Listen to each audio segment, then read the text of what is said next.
Hi hello AP high court notification రానే వచ్చింది.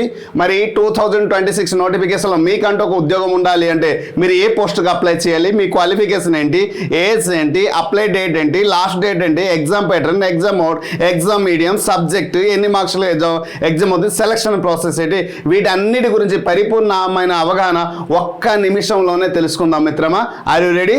So get ready. So మీరు అప్లై చేయబోతున్నటువంటి పోస్ట్ అసిస్టెంట్కి టోటల్గా ఏపీ హైకోర్టులో 78 టోటల్ నెంబర్ ఆఫ్ పోస్ట్ అయితే ఉంది. సో దీని ఒక క్వాలిఫికేషన్ ఏంటంటే డిగ్రీలో ఆర్ట్స్ కానీ, సైన్స్ కానీ, కామర్స్ కానీ, లా, ఈ 4 రకాలమైనటువంటి క్వాలిఫికేషన్లో ఉన్నటువంటి డిగ్రీ ఉండాలి, లేదా దీనికి ఈక్వల్ ఉన్నటువంటి క్వాలిఫికేషన్ ఎలిజిబుల్. ఏజ్ ఎంత అంటే 18 to 40 years వరకు అవకాశం ఉంది. దీనికి SC ST BC అయితే 5 years అవకాశం ఇస్తున్నారు ఎగ్జామినేషన్.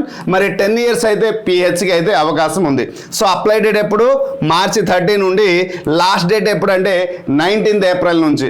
మరి ఎగ్జామ్ ప్యాటర్న్ ఎలా ఉంటుందంటే ఆన్లైన్ CBT. అలాగే టోటల్గా ఎన్ని మార్క్స్కి ఎగ్జామ్ జరుగుతుందంటే 80 మార్క్స్కి ఎగ్జామ్ జరుగుతుంది. సో 40 మార్క్స్ జీకే, అలాగే మెంటల్ ఎబిలిటీ 40 మార్క్స్, టోటల్గా 80 మార్క్స్. నెగిటివ్ మార్క్స్ ఉంటుందా అంటే నెగిటివ్ మార్క్స్ ఉండదు. So right. మరి ఎగ్జామ్ మీడియం ఏంటంటే తెలుగు మీడియం ఉంటుంది, ఇంగ్లీష్ మీడియంలో బోత్ బైలింగ్వల్ క్వశ్చన్ పేపర్ ఉంటుంది. ఎగ్జామ్ డేట్ నాట్ ష్యూర్, ఉంటే జూన్లో ఉండవచ్చు లేదా జూన్ తర్వాత ఉంటుంది.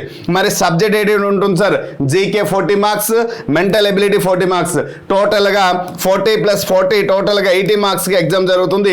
ఈ 80 మార్క్స్లో ఎవరికైతే హైయెస్ట్ మార్క్ వస్తుందో వారికి అపాయింట్మెంట్ ఆర్డర్ ఇవ్వడం జరుగుతుంది. సో ఇక్కడ ఓన్లీ CBT అంటే రిటర్న్ టెస్ట్లో ఎవరైతే హైయెస్ట్ మార్క్ తెస్తారో వారికి మాత్రమే అపాయింట్మెంట్ ఇవ్వడం జరుగుతుంది. దీనికి సంబంధించిన 80 మార్క్స్ కంప్లీట్ కోర్స్ అయితే మన దగ్గర ఉంది. సో కోర్స్ని ఒకసారి విజిట్ చేయండి, డెమో క్లాస్ చూడండి. సో నచ్చితే ఇమీడియట్లీ పర్చేజ్ చేయండి. Hope you understand clearly. Thank you.